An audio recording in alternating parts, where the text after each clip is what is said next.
What's going on, my friends? I said, what's going on, my friends? How's everybody feeling? How's everybody feeling on this awesome Monday? That's right. Happy Monday, y'all. Thank you for tuning into another great episode of the Arrington Gavin podcast, presented by Rugged Illusion Beard Care. Rugged is the new smooth. Hey, look, um, it's an awesome day. Feeling good. I'm a little more alive.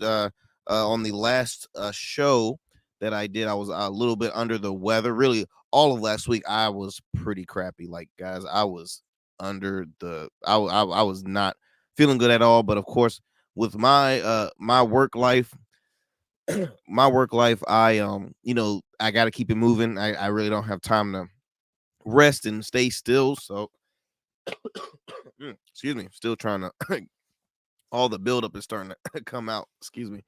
Um, but yeah, I wasn't feeling too well last week, so it was a crappy day, but crappy week, but very busy. I had the opportunity to host a election live election coverage special with my friend Conrad Chesventer last Tuesday.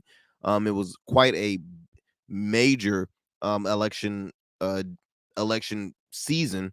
Virginia was one of the most talked about states in the United States when it came to elections. We had one of the biggest and most important elections. All 140 seats of the General Assembly was up for grabs. So we had a special with that with some friends, a 2-hour special. So had a great time doing that. Then following during the week, I had the opportunity to interview one of the big winners of Tuesday night, Senator elect Angelia Williams Graves, who is a good friend, a community leader in the city of Norfolk, and now she will be serving on the state senate side, all of 93% of Norfolk.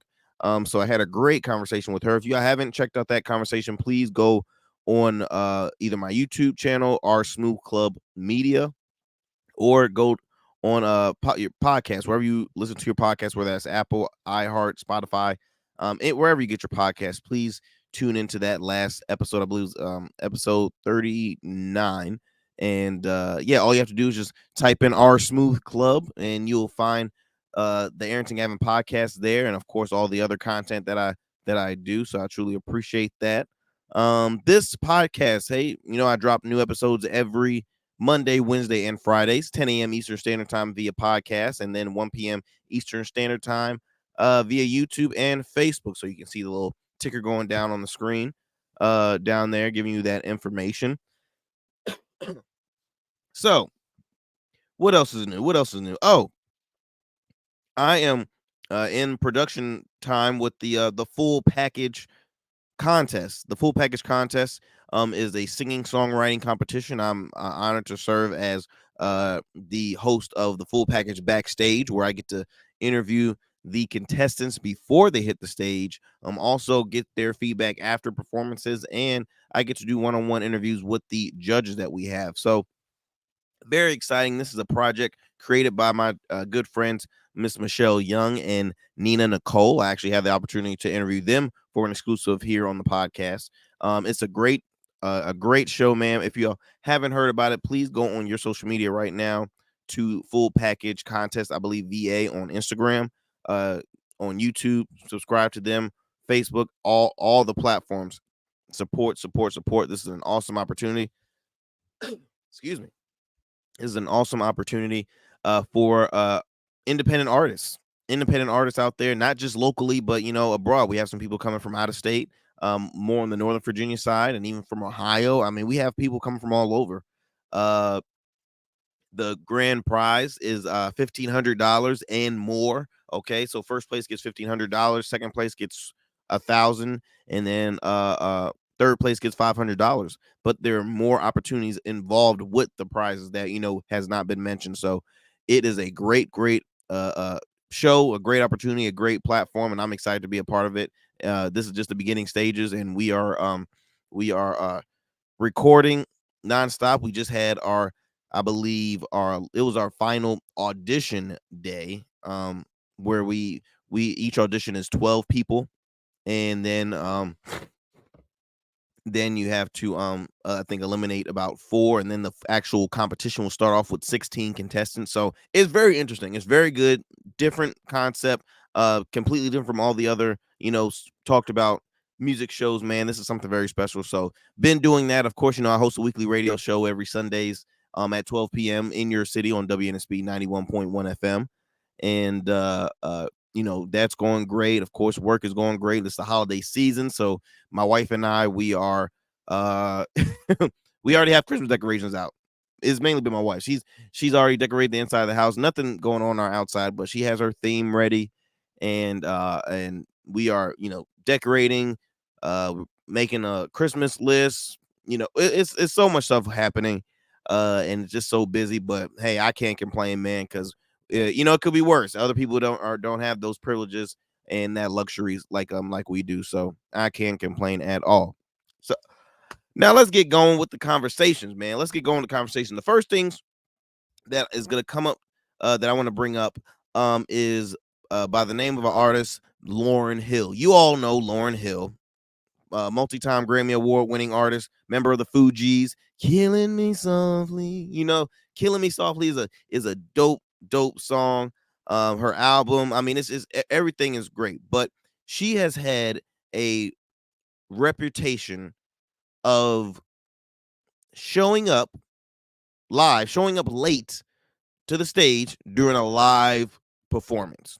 For people that go out to pay tickets to see Lauryn Hill, she goes out excuse me, she goes out and she's always showing up late, and this is like a long going thing. This is not like new. Like, I remember when I was in high school. Okay, when I was in high school, I was reading up or hearing on the radio about Lauryn Hill showing up late to a to the stage, showing, her tardiness, and it rubs people the wrong way, because again, consumers, fans of you, they pay a lot.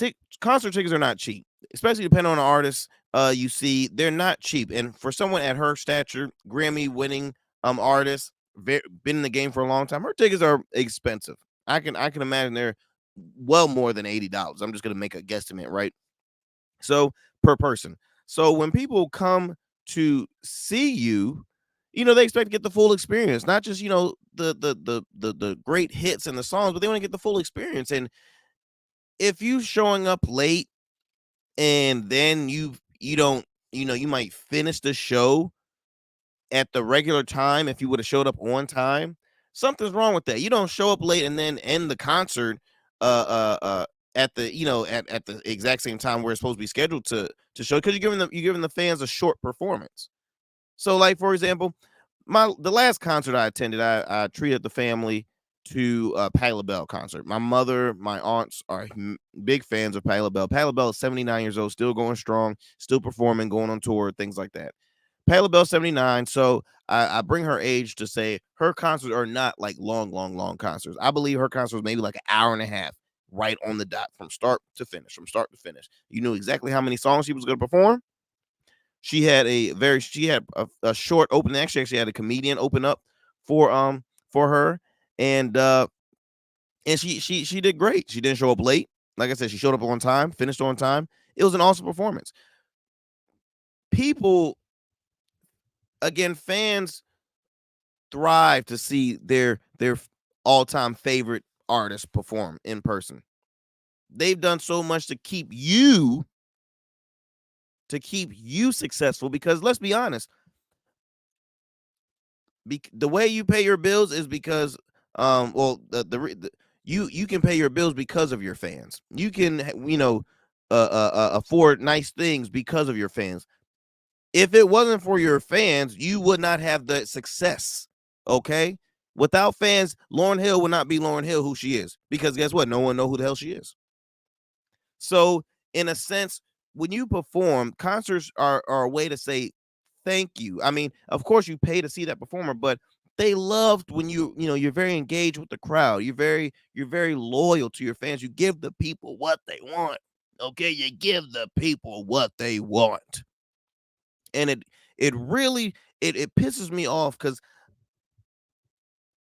people start losing that humbleness when they hit success. When the money gets larger, they think they are untouchable.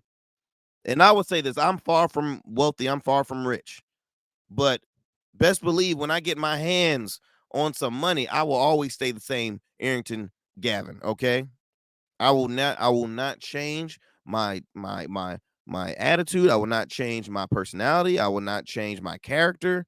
I will always be grateful for people that support. As a business owner, for people that buy my products, I'm grateful and forever grateful. And I want to continue to make sure that I satisfy them.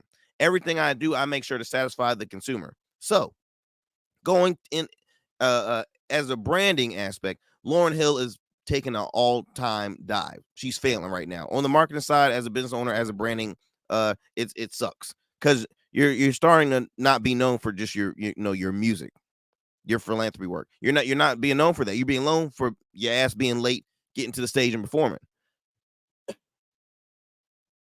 And I bring up Lauryn Hill, guys, because recently she had she had responded to the fans during a live show because, again, for the longest she's always been late to the stage and never had a statement of why she was late. This year, or this time, she has spoken out about it. And I mean, I'm reading this article from Billboard magazine. It's titled "Lauryn Hill starts late in Los Angeles, tells fans, y'all lucky I make it on this stage every night." Come on, don't. Why would you have involve that in your statement? Why would you put that in your statement? Whoever's your PR person, your manager, shame, because y'all really don't look out for your clients. Y'all don't have your best interest for your clients. There are so many public figures and successful people that could be doing great things and they do stupid stuff because you know what, your whoever's on your team is not doing. They're not in for your best interest. They just want to be successful. They just want the money. They want to. Well, people gonna pay to see her anyway. What's the big deal? No, it's awful. So I'll read a little more. It says, okay, Lauryn Hill has developed a reputation for hitting the stage after her appointed time. She was tardy again on a Saturday night for her show in Los Angeles at the Kia Forum, celebrating the 25th year anniversary of her landmark, the Miseducation of Lauryn Hill solo album. And according to the video by fans, she had something to say about her lateness. Now, this is quoted by Miss Lauryn Hill. She says, "You're saying she's late? She's late a lot. Yo, y'all lucky I make it on this Blood Ross stage every night. These Blood Ross stage every night. I don't do it because they let me do it. I do it because I stand here in the name of God, and I do it. God is the one who allows me to do it, who surrounded me with family and community when there was no support." Now, where do you get out of that? If someone tells me that, I'm sorry, I'm still not getting a reason why you're late. I'm not getting a real reason why your tardiness is okay, why we should accept you being late. I'm still trying to figure that out. Please, guys, if I'm wrong, please leave a comment. DM me. Y'all know my social media. It's my name. It's very simple. Arrington Gavin. Contact me because I will never spend money to see Lauryn Hill. Honestly, with a reputation like this, I'm not gonna waste my time. And I love Lauryn Hill. I love her music. She's one of the best vocalists, in my opinion, of all time. The Fugees is my group. And that's another thing.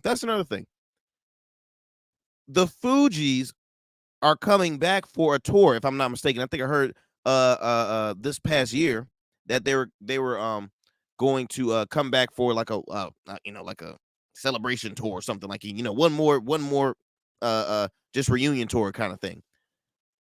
Don't you think she's not just affecting her but also her band members? Hmm? Think about that. Because guess what? If people don't want to see Lauryn Hill, what makes you think they're gonna pay to see the full group? Because they're gonna be like, "Oh, something's gonna happen. She's gonna show up late on stage." Yada yada. People don't want to wait. We are in hard times right now where stuff is expensive. People can't afford stuff like they used to. people are being very cost effective with the way they spend. I mean, I would love to have Dave Ramsey on. How many concerts has he's been to? Because these concerts, man, are expensive as hell. Okay, especially depending on the artist. I mean, we could all talk about how expensive Beyonce tickets and Taylor Swift tickets are. Usher tickets are. I mean, it's expensive. It's expensive.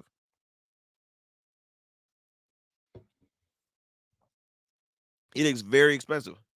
So again, I wanted to bring that up because I will give her the grade F, because a F for branding, a F for her response of the way she's handling this. I think she needs to apologize publicly to her fans, tell us the real reason why this is okay for her and why she's always showing up late. I think people need to stop giving her a pass. And the sad thing is, people are going to still support Lauryn Hill. They're still going to go see her because you don't know what, she might be performing some of her big hits. She probably is going to be performing some of her big hits, and people are going to be so enticed and so engaged to check this out. So people are going to still pay to see her, and then there's going to be a lot of people that's going to be like, you know what, F it. I'm not going to see Lauryn Hill, and I'm more on that side. Okay, because I'd be damned if I paid tickets to see somebody and they show up late on stage and then basically finish early. I'm not a part of that life. So, guys, that's just my 2 cents on the Lauryn Hill situation. Um, what else do I want to talk about? Okay, let's get into politics a little bit. I love politics. So there is a new candidate that's entered in the presidential race, and her name is, she's a familiar face. Her name is Jill Stein. She announced her 2024 bid under the Green Party line. Now, Jill Stein, I believe, is a two-time presidential candidate nominee. Yes, she is. She's ran as the Green Party before. She plans to seek the party's nomination for the White House in 2024. Basically, the Green Party is a third party candidate, independent. But with that, I mean, that's a lot of candidates. So there is a gentleman by the name of Dean Phillips. I think it's a representative out of where's Dean Phillips at? I can't remember what state he's out of, but his name is Dean Phillips. He's running on the Democratic side for president of the United States. 54 years old. Hey, somebody a little young, another young one. Um, but he's running. Um, he has flat out said, hey, look, Joe Biden's done a spectacular job, but I just think moving forward in the future needs to be a change. He's not the person for that job, so he's put his bid in the presidential race. You have Jill Stein now coming in on a third party, which third party really has. They got that would be Jill, Cornel West, and Robert F. Kennedy. And the interesting thing is, on the Republican side, I think they're narrowing it down as maybe 5 individuals, if I'm not mistaken.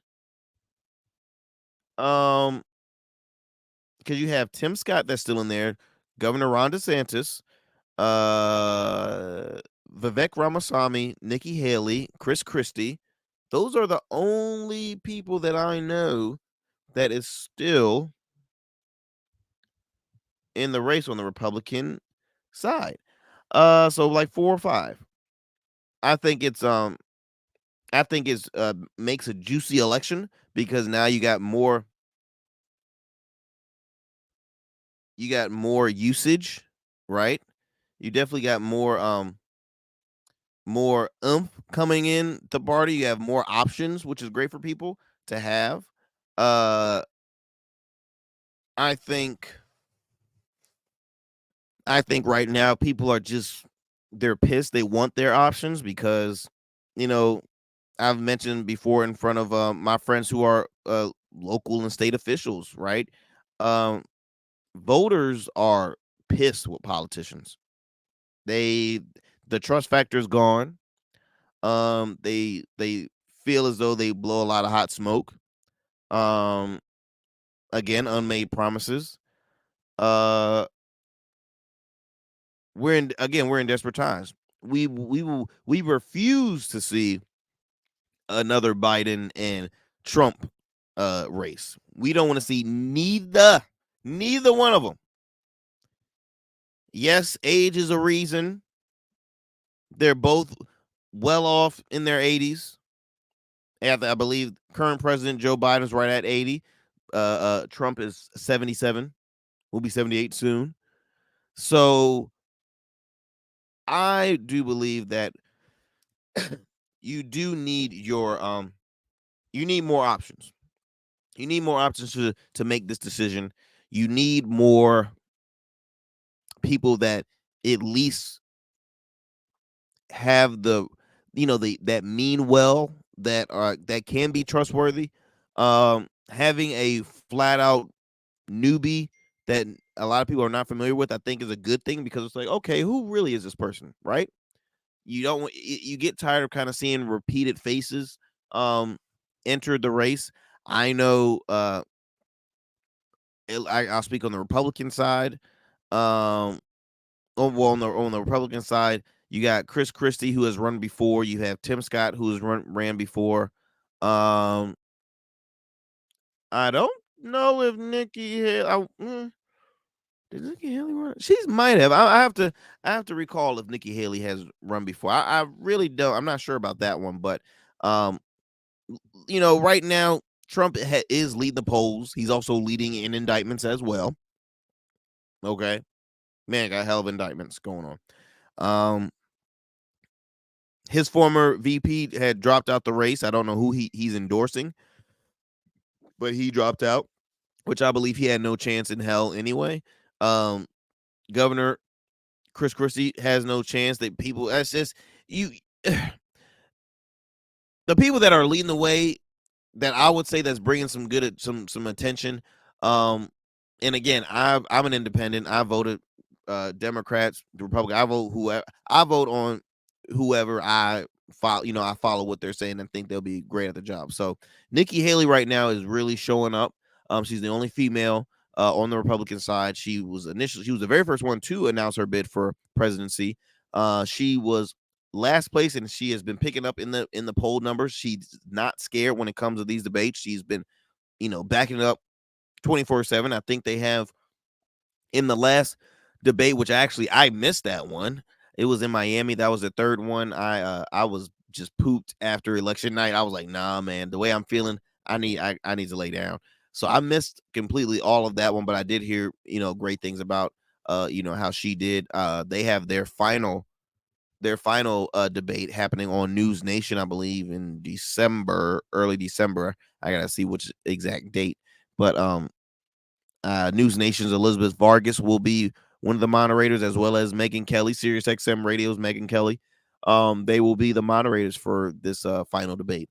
The strategy right now that the man that's leading on the Republican side, Donald Trump, he hasn't been in any debate. Which a lot of people are saying, hey, look, he's playing his cards right. He's playing his cards right. He is winning. So what's the point of him even wasting his time going to debate? Because debate stage can hurt him. He's awful when it comes to debating, because he just doesn't let people share their opinion. So he's awful at that. In the middle, okay, you have Robert F. Kennedy Jr. of the famous Kennedys, who were always Democrats. And he's more of a left leaning independent. Then you have Cornel West, who's run third party. He started off in damn near two different parties. He started off in the People's Party, then the Green Party. Now he's going just full on independent. And now you have Jill Stein. Jill Stein has run third party before. She's a two-time presidential nominee. So obviously people have her trust. She's a, again, two-time presidential nominee for that party. So she's not somebody that you just say, who is this person? No, you gotta keep an eye on her. And then on the Democratic side, you have two. You have Dean Phillips. Oh, excuse me, three. I'm sorry. Dean Phillips and Representative Dean Phillips. You have Marianne Williamson, and then you have Joe Biden. So you have three. So it's a great amount of candidates on all spectrums of the aisle. So it will be interesting. Another another thing to think about too, which I don't think he would run, but it was announced that Senator Joe Manchin out of West Virginia, Democratic, moderate Democrat, will not run for re-election for his Senate seat. So, could he be thinking about making a presidential run? We don't know. I doubt it. I don't think a lot of people uh want to take that leap of faith and take that headache of a job, because it is a headache of a job, especially when you're an older cat. That job will age you, man. I mean, we all saw Obama when he became president. That man had jet black hair, and when he left, he had jet white hair. it was it was bad. It was bad. But just wanted to give you all that 411, that follow up, in the political scene. Okay, in the political scene, I just wanted to give you that realm.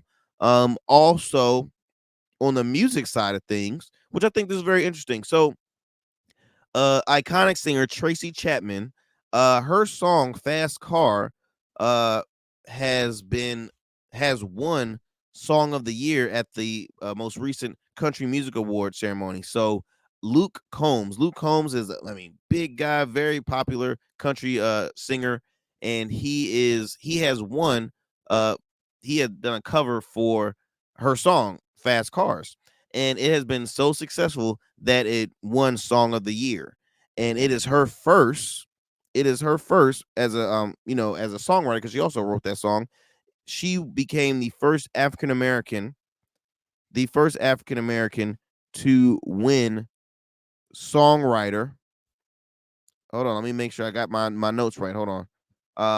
Yes, the first black woman to top the chart since it came into existence, and she was the first I believe black woman to win the a CMA for Song of the Year, if I'm not mistaken. Correct me if I'm wrong, guys, but I'm pretty sure that was her one of her major achievements. And the awesome thing is, Tracy Chapman's song "Fast Car" it debuted 35 years ago, y'all. 35 years ago. 35 years ago. And it was very famous then. But now seeing it gets covered by one of country music's most famous singers, rising stars, really, and it becomes a multi-time, just an award-winning song. Oh, it's coming to resurface. Excuse me. It's coming to resurface. I think it was really it was an awesome story to read about, because you think of songs that have been covered in the past that will gain more success than the original uh person who brought up the song. Like, for example, "I Will Always Love You," when Whitney Houston sung it. So that was really Dolly Parton's song. But in comparison, Dolly Parton, Whitney Houston. Yeah. People want to see the Whitney version. The Whitney version made billions of dollars. It's the most popular version of that song ever. Okay, ever. No one, and Dolly that has no hard feelings, because Dolly knows, hey, look, she gets those royalties too. Okay, she gets those royalties too.